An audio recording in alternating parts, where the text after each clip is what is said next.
Well, y'all, I would show y'all me, but I'm in the tub and I have the camera down low. And of course, I don't want y'all to see my titties. I ain't got no titties. I ain't got no titties to see. But they probably take the video down. They see these little ugly motherfuckers. I'm telling y'all, I got skin and fudge rounds. I'm telling y'all, I got little titties and big old wide nipples. They like fudge rounds. It is, it is. And they brown, because I'm brown skin. I don't got the pink nipples. I ain't a red bone. But I'm just getting my ass in the goddamn tub after 10 o'clock at night. That's how long my day went. But I really just wanted to end it just finishing out what I was saying earlier, pretty much. Just updating who's ever watching and people who will watch eventually my page and stuff like that. But 1:30 in the morning, I was woke up by a phone call from him. We're not gonna say his name. We already know who he is. And he was like, he out of town on a trip with his girl and everything. And my question is this: I'm looking at the phone because now my eyes is opening up. Cause I'm like, who's this? And then he on a trip with his girl and he called me at 1:30 in the morning. It's like even when he came to see me that last time, and we ain't make it out the living room. It wasn't no let him take a shower, none of that shit. The more and more he do this shit and show me that he ain't shit, it further solidified exactly why the fuck I was going crazy in our relationship. And he doesn't like to be exposed because I remember in our relationship recording him, telling him like, "Beck, listen, I don't like how you talk to me. I'm gonna record our conversation and I'm gonna play it back to you so you can hear how you talk to me." I hit the record button while he cussing me out. He immediately stopped. But I should have knew I was doomed because he'd just look at me like, "Bitch, I'm gonna make you pay for this shit. You trying to expose me, bitch?" And I ignored every red fucking flag, basically. And you know what, y'all? That's how the universe designed it. Because check this out. When I looked at the log, my heart is crazy. I hate when a heart don't let your mind do what it's supposed to do. Because when I looked at the log, and I'll never check my money phone unless I'm fucking with it on a weekend. But I looked at the log, he called me all week. 4 a.m., 2:25 p.m., 2 o'clock in the morning. He was calling me all these weird ass fucking times that I know that, he would be at work or should be home with the girl or something like that. And it's like, oh shit, something must be going on. So my heart pulled up on a friend of his and was like, "Hey," but guess what I did? I showed the friend the log. Thank you, Jesus. That way it would always be a witness. Thank you, Jesus. I showed the friend the log. I said, "Hey, I'm not here on no stuff. Look at this." He looked. What's the light-skinned nigga name? He looked and was like, oh yeah, I see who number that is. And I was like, "Is he all right? You see this, right? You see these different times and these different dates that he says been calling me, but I don't pay the money phone no mind. I mean, I'm working during the week." So, "Yeah, he all right, he good." I said, "Okay, hey, he alive, right? All right, cool, bet, bam." He said, "You want anything to drink?" I said, "No, I don't drink like that no more." I was like, "Man, give me a bottle of water." Paid for the water, ginger ale, and left. Get home, go to sleep, get a phone call 1:30 in the morning from him. My thing is this. Yo, I'm so proud of myself because I talked to him like how I'm speaking to y'all right now. I was like, "Yo, do you really think it's acceptable to call your ex while you on a trip with your new supply, the new victim?" "No, I said, "Well, why were you calling me all them times? You had me thinking something was going on with you," some shit like that. And that's crazy because I'm so fucking loyal that I would at least try to help Yo out if he was in a situation. Versus my whole situation I went through, he couldn't even help me, wouldn't even help me, couldn't give moral, financial, emotional, or mental support. He was unavailable. Couldn't help me and wouldn't help me. Didn't even try because he knew I'm a strong woman that can battle through this shit myself. But that's another story. So I got to tell him everything. I said, yo, look at the universe. How is it that the same night that I get the tattoo covered up, the universe made it way as though we spoke to each other? And I said, I know you speaking to me, probably get your dick hard. Bullshit ego. No, I just wanted to check on you. You was checking on me at 4 a.m., at 2 something, at 1 something, 4 p.m. You was checking on me a couple different times. I see I also private numbers next to right after you called a few times, a couple days throughout the week. And see, I'm working Monday through Friday, so I'm not really fucking with the money phone. I look through the log like, man, this nigga been calling. He even called on his birthday and forgot about mine. And guess who didn't call him on his birthday? Me? Nope. He doesn't even realize the more that he shows up and do this push and pull game, the more he teaches me who I don't want. And then this phone I'm recording to y'all off of, man, I'm debating if I want to upload these videos because these videos are from when I had the page up initially. And you see how I took them back, and oh my God, when I watched some of them videos today, I was like, I was a fool. I was a fucking fool. Like the first time he left, shit ain't happened. Nothing going on, wasn't beefing or nothing. His daughter was beefing with the mother. His mother said that he had to come live over there with her, the daughter come live over there. And then he just like came here, got all his shit and left. And I didn't see him for 2 fucking weeks. 2 weeks. I spent the first 3-4 days calling him crying. You'll see it on the videos. And then I gave up. Started fucking off. I went on a trip. We got back together. Then he did it again. And it took again him doing it to catch on like, yo, this nigga always did when he need to pay me for the bills or either a holiday or something. And Valentine's Day, oh my God, when I watched this one video, how he did me Valentine's Day, he left a week and a half before Valentine's Day. And then on Valentine's Day, dropped off a box of chocolate, just threw it on my doorstep. On side chick that.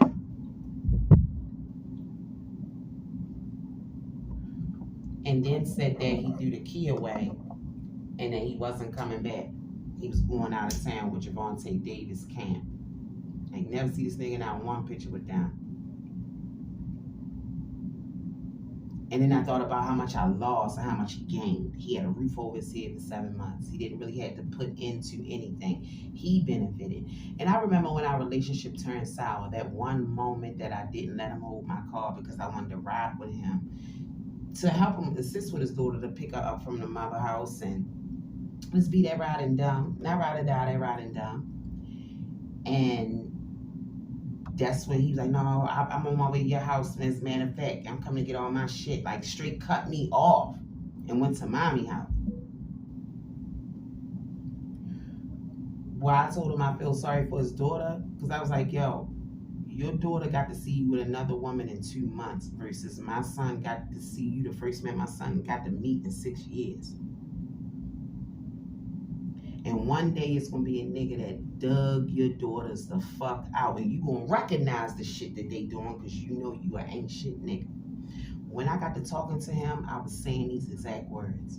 And I was like, how do you think this is acceptable? You cost me a lot of shit. And then on top of that, took my key and my cell phone.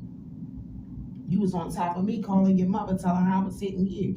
Yeah, I started fucking him up after the fact. Because once I seen how he was playing this shit out, and was like,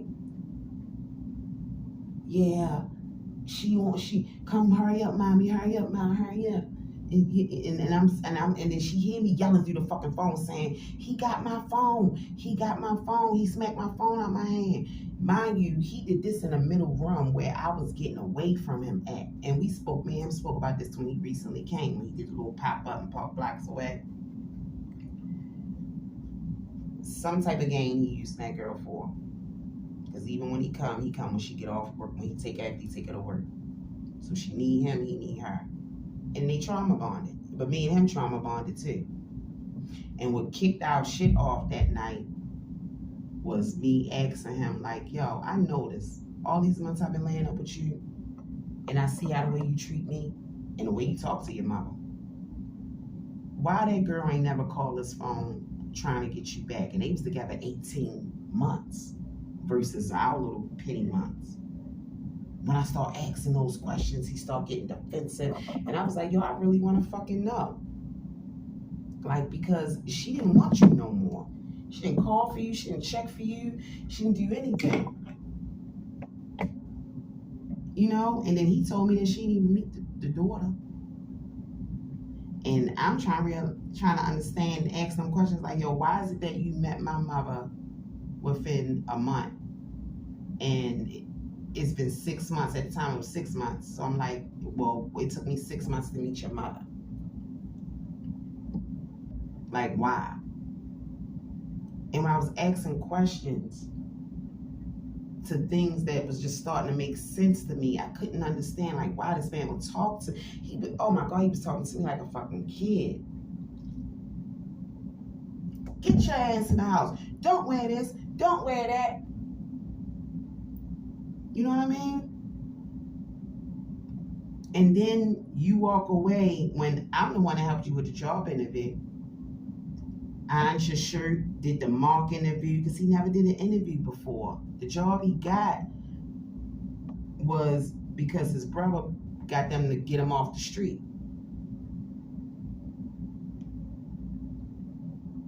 And like, the shit that his mother put in the paper, drugs and all this other stuff. Man, your son told me that he just recently started recovering from not doing 30s or Percocets, 3 a day, and drinking all the time. It isn't that he don't drink, he just stopped drinking because he was drinking all the fucking time and popping pills. He said it out his mouth.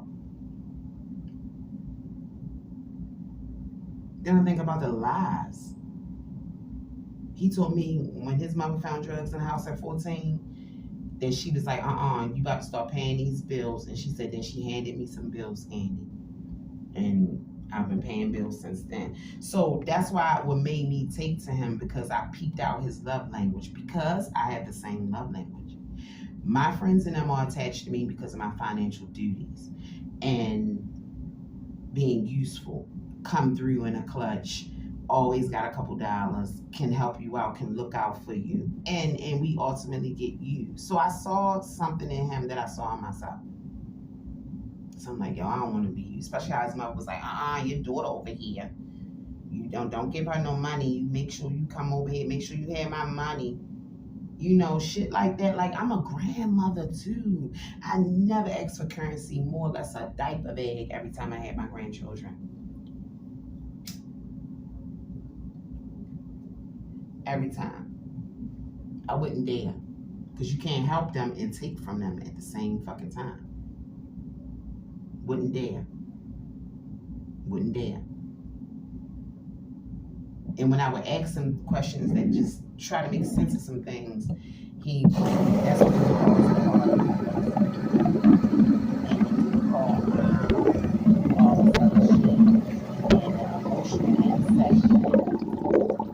was like so real.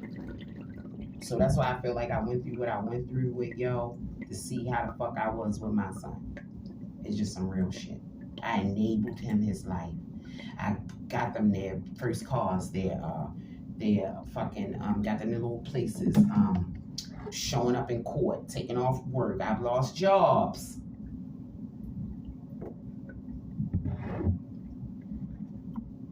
Chasing behind them. Like they my niggas and shit.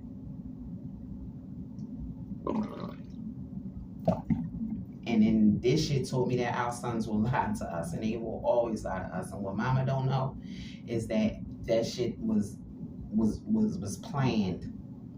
So much so she had him put a protective order on me and put the house where I met him at, where I was initially fucking him at when he was living with the other lady, because what he told me is that they were friends, because they've been together so long, she understood he ain't had no place to go, and he slept in the living room, and he did have an air mattress in the living room. And then we were cool. We were friends first. We were seeing each other more frequently. So it made me feel and believe that, okay, what he's saying is true. Because me, myself, my big father, Big Charlie, he was beefing. I remember one time he was beefing with this girl, and I don't know what the fuck was going on. But he hit me up one night like, baby mother, I need a place to stay. And sure enough, he crashed at my crib for like a month. One time he slept at the foot of my bed. I was on the phone with this nigga. He was like, girl, tell him you calling tomorrow. Your big father here. And I was like, I ain't fucking you. He was like, I know I ain't fucking your big ass. He like little teeny girl, so me, my size, he called me like I'm a big girl. I'm like, boy, you can go to fucking a living room somewhere. I can stay on the phone. But, you know, we ain't fucking none of that shit. So I understood that part. It was like, oh, my baby Paul fucked up right now. And then he slept in Charlie in that room too. So it was like, little Charlie was happy he had his father around. And we were just like cooling. He brought women to my house and everything, and I really didn't have a problem with it. Like, at the time, I didn't have a problem with it at all. I met some of them. Shout out to Janae, all of them, everybody that was at his funeral. And we all still friends. So I believe that part. But, man, I was fucking doomed. And now, with my therapist, I had my therapy session today. So when my therapist was telling me like, yo, you gotta forgive yourself because you saw all the fucking red flags. You more mad at yourself. Like, for real, for real. Think about it. He came out of another woman's house. So much so, the first 2 months he was driving your car. So much so, this man don't have a high school diploma and a fucking driver's license, and he was sitting there letting them talk to you like that and dictating to you where to go, how to dress. I don't even like drive. Everybody know me know I don't like driving over West at night. Definitely at night. And between his two jobs, I was over there at lunchtime and at night. And it's like, yo, just take the car. Just come back. Be safe. And this is the shit that he was probably doing to me. Because he was always sticking and moving and running some fucking way. So proud of myself because I was able to tell him how, like, I see you found a more compliant dummy. Because, yo, 1:30 in the morning, he knew he wouldn't have been out no motherfucking bed with me. What, man? I'm just rolling over on your ass. The fuck? And what, we out of town? Where you going and I ain't going? Where I'm going that you ain't going? One thing about him, though, he lived his life that he could do what he want and you can't. Because quiet as his cap, if she got out that motherfucking bed at 1:30 and said that she went to the bathroom or out to the lobby or something like that, he would not play that shit. I'm telling y'all, he would not. He would not. I couldn't fart or shit without this man. He controlled everything I did, and when I stepped out of line or tried to have my own space or something, he punished me. So he would punish me with silence, take his love away, ignore me, or talk to me real crazy and scramble my brain up. And then I remember, like, my therapist remember everything. So my therapist remembered that day we was beefing and he tried to take the TV, then it wasn't even out the box. The TV that he bought for me that I gave to my son. He said, I only took it from him, yo, because I gave that to you. Yeah, but I already had a 55 inch. That was a 40 inch. My son had a 32, so I went on and gave that to him and was going to put the 32 inch up in the corner in the room that I created for his daughter. That I bought the brainy box spring and mattress and shit for. Bed frame. $245 cell phone to be fixed. And that's really what it was. Once once he came back the second time, I was like on a mission to like, no, I don't, I gotta do what I gotta do to not let him leave. So it became a competitive thing. And my ego took over. Not my heart, my fucking ego took over. And I'm like, no, babe, because look, you can't keep depending on your mother. What if you're doing it in the baby mother? Because he tell me how the baby mother ain't shit and all this other shit. And they got another child that's not even his, but he got his last name. And he don't even speak about that. But I notice he don't really connect or communicate with the little girl either. Because somehow, some way, they know that. I guess it's like Courtney and Bubba's situation, my situation. So I try to talk about myself. Bubba knows Courtney is not his. But Bubba wanted the baby by me so fucking bad. And I was a dancer when I made Courtney. I was dancing always till I was 5 months pregnant with my baby. So it was a toss up between her and a nigga that was working for me too. Between Bubba and the nigga that was working for me too. But both of them knew each other. Both of them, one east, one west. One big time. One was big time. Bubba big time. $1 million bail, all that shit. And them newspapers on the news, all that shit. But my swag, how I was in my 20s, and how they see me dress my sons and shit like that coming up, because it was just really about money. I'm gonna do a whole video about myself, and then when I go on the talk show, y'all gonna see me. So, and lie detector test. Me growing up in foster care, I really had to like fend for myself. Me being charged with attempt murder at fucking 15, 16 years old, spending my juvenile life in jail, and then come home getting me pregnant again. Really only knowing how and that hey, you have a baby, you take care of a baby by any means necessary. Hook or crook. I just wasn't a crook. I just was like, let me get some that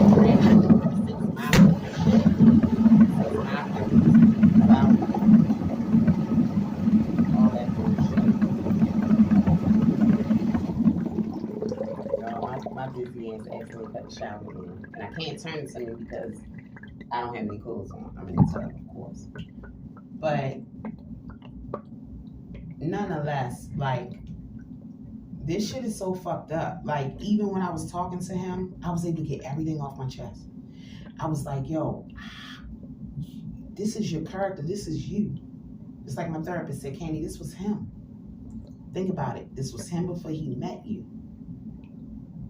And then when he left you twice, he didn't respect you after that because you took him back. This nigga told me he threw away the key. I had fucked and everything. What if he'd have walked in and everything? And I really, because he was gone for 4 or 5 days and he didn't call me and then text me saying he threw the key away and all this other shit, I'm like, okay, bet. But what it was, he had got his taxes. Because when he showed up the week, next thing I know, that was when the cycle spent around where when he was around, he was quiet, always cleaning up, always fidgety and shit. And I would ask him, like, I see your mother ain't calling. Your mother ain't calling 3, 4 times a day. Your mother ain't seen you to pray in the morning. Your mother, what's going on? And he would never say.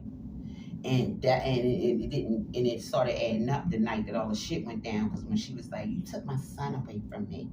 I told him one night in the bed, I was like, yo, it's funny that your mother ain't called since you've been back. And since you've been back, the middle room is done for your daughter. We making it where so that she don't have to make you pay her when your daughter need to crash or need to get away. She could be over here with her dad because you're over here, and Mom hated that shit. She hated that she seen somebody strong. She said, ma'am, I need you to be a little dumb for my son. You too strong. You too strong, ma'am. Look at you, making sure he's straight, making sure he don't need me no more. You showing him shit, teaching him shit.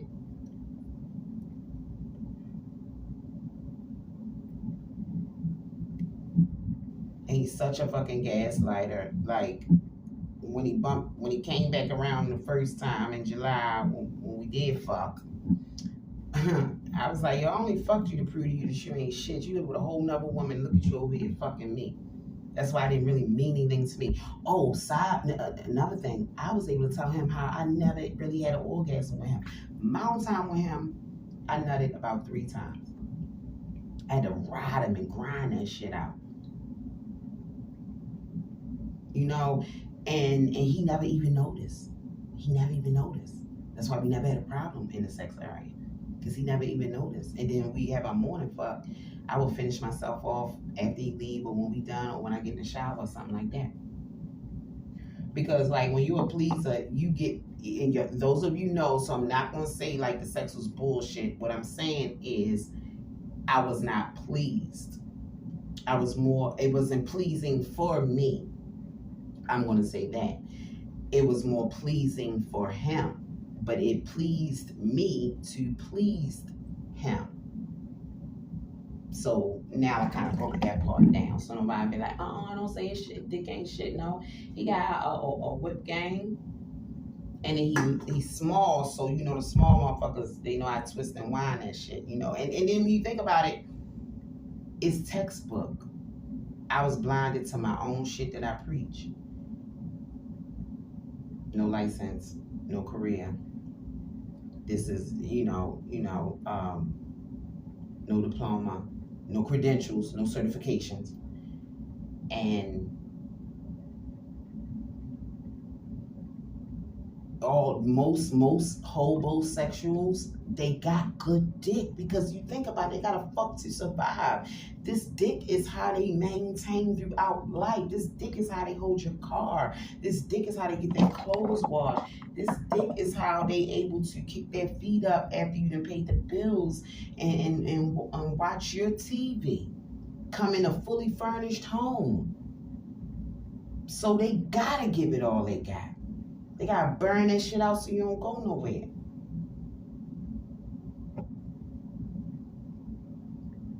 What Jess Hilarious said, she was blinded by good dick and good deeds. Now, let me tell you about the candy that he didn't meet. If that dick was good and I was coming, oh my God, y'all, I'd have been chasing that man down. I'd have violated and all that shit. And that's the thing, like that's what I was explaining to him. I was like, yo, I don't chase you down. I don't holler at nobody that holler at you. I don't ride nobody past you. But how many times have I changed my number and you have called? By what? Getting my number offline. Not by me hitting you up and giving it to you. When you see me at the clinic, you pulled up on me. I didn't recognize you because last time I seen you, you had the silver car. He pulled up on me in my car, the same car that I got, that I had for 4 years. And I seen the Virginia tag, so I already knew it was up. No license, no insurance. So I was like, oh wow, who's the next victim? He just looked and laughed like, I'm a bachelor just doing my thing. I'm a bachelor. And I told him that too on the phone, y'all. I was like, yo, that's not love. Do you realize when you pulled up on me at the clinic and got out the car and was like, can we talk? You said, the first thing you said is, I'm a bachelor, I'm doing my thing out here, I'm healing. And then hours later, you confessed that you live with a woman. And I was like, and now look at you. You're calling me while you're on a trip with another woman who was gracious enough to let you live in her house. I was like, yo, you showing me what the fuck I didn't miss, how the fuck you would do me, and how you have done me. And this ship has fucking sailed. And it's crazy how to get the tattoo covered up that night and then to turn around, look at the log, be triggered by the log, my heart. So I reaching out to a mutual connect, well, somebody that knows us, and showing them the log. That's why I'm so glad I'm showing them the log. If I ever bump into him again, I can record the same. Then you see me show you the phone, show you the log. You don't see me calling him. You see it all right there because it shows you missed call, incoming, outgoing, and you see all his shit. Bop, bop, bop, bop, bop. For like a whole week, so I'm really thinking something was going on because I look at it late like, the fuck? Yo, don't tell me this nigga locked up or something happened to him. Especially when I seen like a call from him like 4 a.m. and 2 a.m. And then I told him, I said, yo, I realized that you took my heart for granted, and you took my love, you took advantage of my love and my weakness. I got comfortable with having somebody around because that hasn't happened in so long. So like I'm the one that's taking out the trash. And I got homeboys and shit too. Don't get me wrong, but I never connected myself with no one. I don't play games with people. I don't be like, oh, I fuck with you, you fuck with me. Nope. Nobody is under the disbelief that I am their girlfriend or their partner or any of that. And they try. I want to take you out on a date. I want to see you past this. I want to try. And I presented myself because out of everybody that tried, I gave him a chance when I had other options. And then I had to be real with myself. My therapist made me be real with myself. When he popped up that day, he came slamming and was like, let me see your phone. So I'm thinking that, all right, maybe his car broke down or some shit like that. One of the days he popped up. So I'm like, what the fuck is going on? And then he used his phone to call. He called his phone from my phone. Oh, all right. I wanted to see, was this a phone that you had one of my numbers blocked on? But when he called it, when he dialed his number, name came up on my phone as ugly ex-boyfriend, ugly ex-fiance. And I know things is a transition because I went to my son's football game. And I ain't give a fuck whether they was gonna ask me in that way he was at or notice that I wasn't with nobody. I ain't give a fuck. I didn't give a fuck. My baby scored and brought it home. That's why he went to Dick's and had a ball. Let him get what he want. Well, he spent his whole 50. This word is so But I don't want to talk about it no more. I don't want to give it no more air. It's like now I see everything happen for a reason because the more he breathes through, the more he showed me how he would do me. And that's all it is. It took me years up to now to realize that my friends and my family and stuff been using me. And I'm learning the difference between you being kept around versus wanted around. And a motherfucker like me and him can get that shit confused because we do things for people. We're innovative. So if you say, A, this is the problem, B, I'm going to try to fix it. You know, or I'm going to find somebody that knows somebody to fix it. So we're useful. You know, and I try to show him a level like, yo, listen, let me help you right here. Because even sometimes he would talk to me and be like, yo, you right, yo, you right. I'm gonna start saying no, yo, I'm burned out, yo. Like, and so like he became not my lover, but my best friend. You get what I'm saying? And I've always had male best friends. That's how me and Courtney father was. We never had a relationship. It's like my male best friend. I'm in the streets, he in the streets. He broke big time in the streets, but he respected the game. I respected the game. He saw how I carried it, what I had. He seen, and you know what I mean? So it was like, if nothing else, we ain't want a relationship with each other. He just knew that. And as he's seen, I put his daughter through nursing school, bought her first car, everything. Got to make sure she went driving school, driver's license, all of that shit. Because when some kids start popping out, he got out the street. There's some time, everything else, blah, blah, blah. It's all in the papers. But it is what it is. And to this day, I thank him for being in her life. Because her dad passed away. He died in 2008. Drunk driving car accident. Well, I don't know, because that was then. We later find out about a year ago that his homeboys that they was racing on the highway in D.C. Was actually on purpose boxing them in and pushing them off the road. And that's how he hit the tree and went through the window or some shit. So, like, we just hearing this because the people who did that just died for it. You get what I'm saying? You know how real G's move in silence. So me and my daughter just found that out together a year ago. And she was like, Mom, my daddy didn't die in an accident. He was killed. Like one of the uncles was talking to her. You know, and And I always kept it 100, so she always knew who he was. Always knew. But Bubba fucked with me so much. He like, girl, that's my daughter. I had seen and had it since birth. That's it. It's a wrap. So he the motherfucker that been at the graduations and hospitals, car accidents, and everything else. And he the pappy. Now he got 4 girls. My daughter was the first one. Now he got 4 of them. And now, when I see him, when my daughter went to prom and graduation and all sorts of shit, and I be laughing at him, he be like, Candy, that shit ain't funny, man.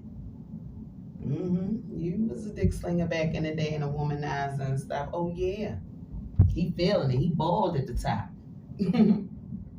Bald at the top. One girl don't like him, or he always beefing with, we always got that one child, because Chauncey is my motherfucking rivalry. And he looked the split image of his father, Lord Jesus. But I know I'm going off topic and everything. Tonight, I just wanted to get everything out my head because, like, this shit really, really did something to me. But, like I said, my therapist made me realize that you mad at yourself because you knew, and you fucking knew better. That's just how he said it. That's how Dr. Kelly said it. That's how shit I've been going on almost 2 years. It say since 21. Paperwork say since 21.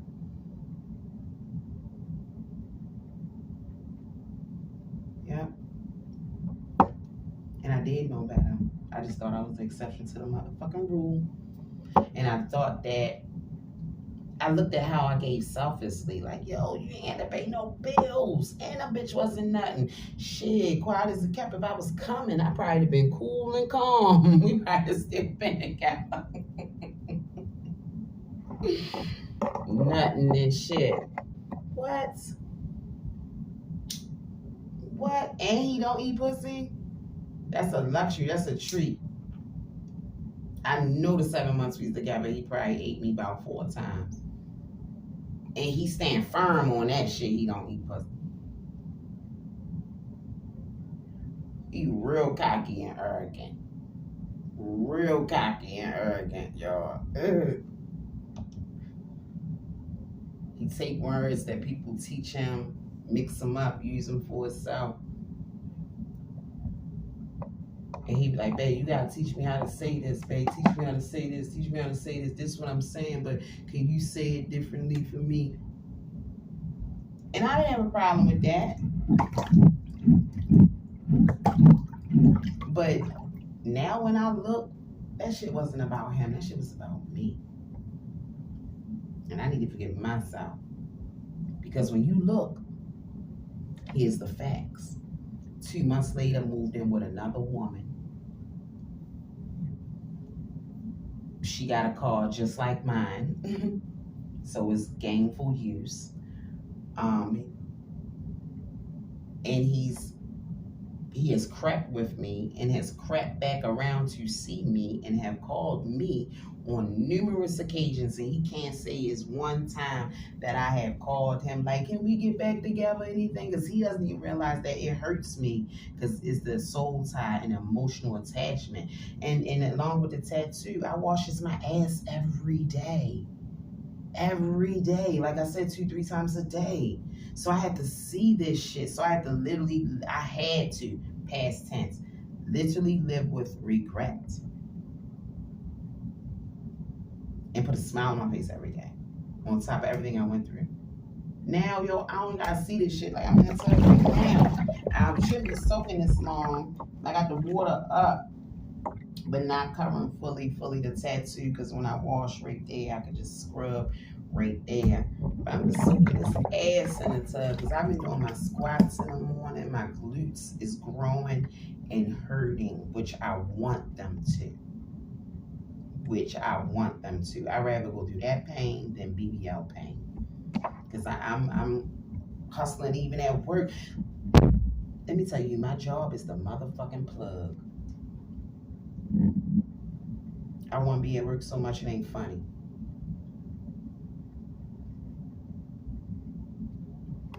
And then I start looking at the best thing he could have done for me was show me exactly who he is. And each time he do this, he show me exactly who he is. It make you think like, what you is or what you got? This a cheating nigga. This is a nigga that don't hold accountability. This is a man who was unplug a TV while a child is watching it. With the tennis on her feet that the mother of the child bought. Walking out with a stolen TV that he bought off the street for $100. To hurt me, he hurted a child. So, like, the more I think about it, that's what was the hardship with the, like, yo, it make me want to seek revenge. Because when you hear about it, when I tell people this shit, they like, yo, he ain't do no shit like that. No, my nigga, he did. You want me to, you want to hear it out my kid mouth? And you can't get no lower than that. And he know I don't play about kids. I don't play about kids at all. As soon as his daughter's phone was broke, oh no, babe, I got the money. No, she need her phone. She can get kidnapped or anything out here on a bus going to work or none of that shit. No, she need her phone. She need her phone. She a female with a body. No, fuck no. She be on a bus stop and anything can happen. No. And then it was on a Sunday, so it was more so like we had to get it done. He gave her $40 to it. Me and her did a little shopping like she a cool little girl. A cool young adult.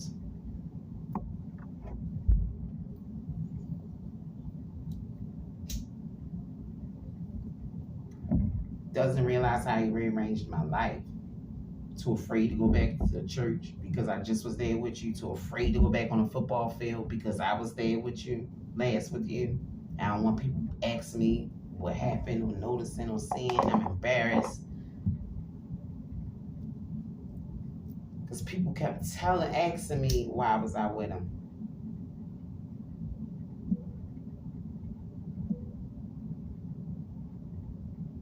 And it was just comfort. And then for me, my therapist asked me that too. I was like, yo, once Chum already had met him, I didn't want it to end. I wanted to just keep making it happen because I didn't want to look like a failure in front of Chum. Like, y'all, I used to want to die when he used to try to leave me. Not because of him. I used to feel like I was a failure to Chum. Like, oh my God, this is embarrassing. I don't want to do this to my kid no more. I used to want to fucking die. And it's crazy since he been gone. Man, I want to live. The whole time I was going through that situation where I was homeless and going through the courts and all this other shit and still paying the bills over here while living here and there, living there and all this other shit out my trunk and hotels and stuff like that. Yo, I kept the faith. I did not want to fucking die. I did not want to fucking die. I was like, no, man, because if I die, I can't get my stinky. Which brings me back to why my ass is in the tub tonight. From the moment we got home, I got off work, took me to see a cut. Dad just ain't gonna do it. Like, he just not. And I don't even feel like talking about him. He texted me, you was right. But he didn't say nothing else after it. And I didn't even text back because I didn't know what the fuck was going on. I'm in a different space. So I had chose to not say shit. I told my cousin, I said, girl, I don't know what the fuck he said. I said, I don't know, girl. I showed my cousin a text while we was out Sunday. I said, I said, I'm not even going to ask him for what. Because then it's going to start a conversation. And he's going to think that we're fucking friends. And the team people been nice to me. The football team been nice to me. Miss Erica texted me tonight, asked me because she ordered me a shirt for the team and all this other shit. Yeah. Cash that for the money. But it brings me back to the night when when we got home after the barbershop, our packages was out front. So I redid Chum wrong. Only thing I didn't do was the LED lights because I want to put them up the right way. But when I get out this tub, I'm going to peek in there on my stinky bottom. You should see his room though, man. He got the Lamar Jackson poster. I got The football posters, the stickers on the wall, the matching curtains, the throw rug, the gaming thing. Like, his room looked like it's perfect. And I'm a vintage person, so I ordered shit online, and then I found some trinkets at the thrift store and stuff. I found this big football case at the thrift store, and man, he just so happy to be home, yo. Like, oh my fucking god, man. I tickled and kissed my baby. Oh my god. Oh my fucking god. No more sleeping in the living room. I'm downstairs in my bed. He's upstairs in his bed. Like, that's my stinky.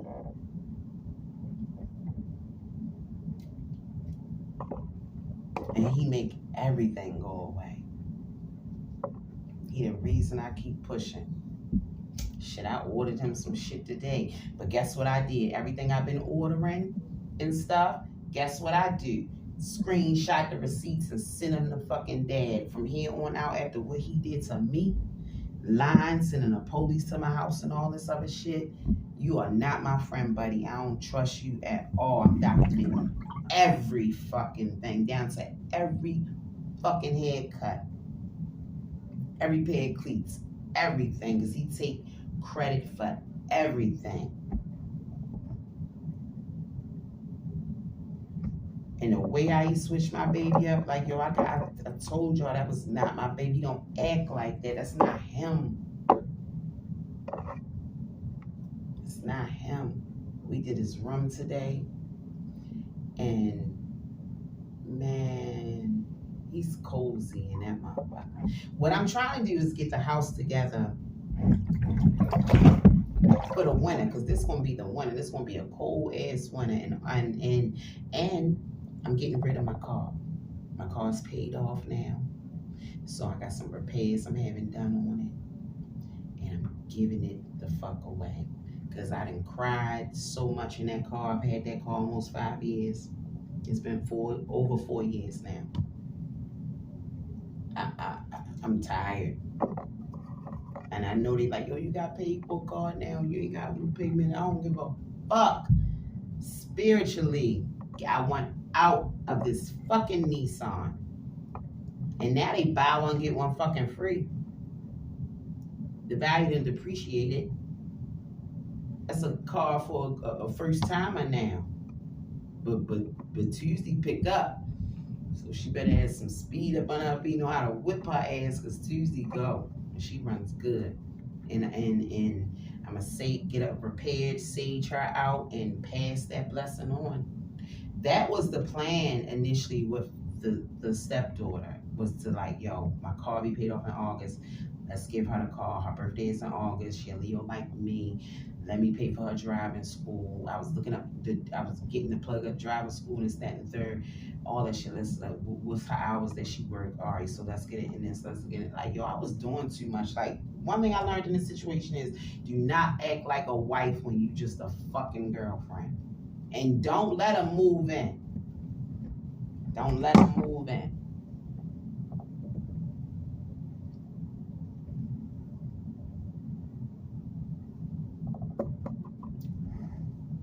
Don't let him move in. But nonetheless, we just got done with his room at 9:30. Got the uniform out, made his lunch. And that's why I'm in a goddamn tub now. And now it's almost 11:30. I've been talking to y'all since about 10:30. I'm close to 10. I don't know. I know the news was coming on. But I just needed to vent. I want it all out, so when I shut my eyes tonight, it is over. I'm not missing nothing. I'm not losing anything. I've actually gained. I'm eating. I'm moving my bowels properly. Like, yo, my bowels was locked up. I didn't even know how much anxiety tied into your digestive tract. I didn't even know. And when you with the wrong motherfucker, male or female, like, it had your shit all over the place, man. All over the fucking place. Sometimes I wasn't eating. I remember one time he made me cry so bad. He even had to apologize the next day. He was like, yo, I don't want to see your face look like that no more. My face was so puffy and swollen. I was like a different person. But I couldn't take how he was talking to me.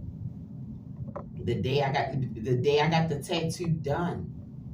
That's why I was crying so hard. Oh God. This man fucked me up. And that is the reason why I'm choosing to stay single, because I believe the women have fucked the men up and the men have fucked the women up, because that had to hurt him. You've been with a woman 18 months, but it could have all been a lie, but we gonna go by what he say. And then she ain't even call or want to cry back for you to tell you come back or anything. She didn't even want you. He used me to make her jealous, and he used me to stay away. That's why on the fucking papers, he also put her address down so I would not go to her house, because he was going back. Listen to what I'm saying. On the fucking restraining, he got the restraining order because he knew he was going back to her house, and he put her fucking address on there. Tell the judge, tell him don't come here. The same house I fucked him at and met him at.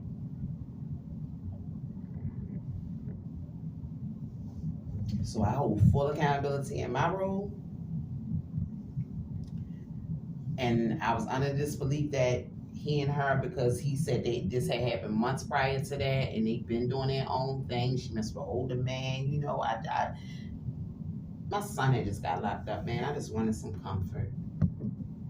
That's why my therapist had me be real about that shit. Like, you wanted some comfort. You wasn't even attracted to this man. Because if you was attracted to this man, you would have had an orgasm. You would have came. If if it was something about he desperately needed to do for you, you would have stayed. So you've been paying all your own bills, making your own self come. Truth be told, me being single, I benefit way more, and I literally get head on a regular basis and come a lot. And as you see, I have no attachment to nobody right now. And I'm happy, and I'll still get a cash app tomorrow morning. I'll still get a good morning, and I'll still get a this. Without the fucking relationship. Like, yo, man, my therapy session was on my break today. So at work, I put in 30 minutes, and I got over to my therapist at 11:30, and I was done at 12:30. And I'm telling you, like, it was just a fucking eye opener. Like, stop crying. What the fuck did you keep crying for? Like, I was crying when I was driving back and get my tattoo finished. Y'all know I'm a fucking cry baby. Cry baby. Crying is. But now it's like, I don't even want to cry no more. When he did this shit, I told him, I said, yo, you showing me what you have done to me and what you will do to me.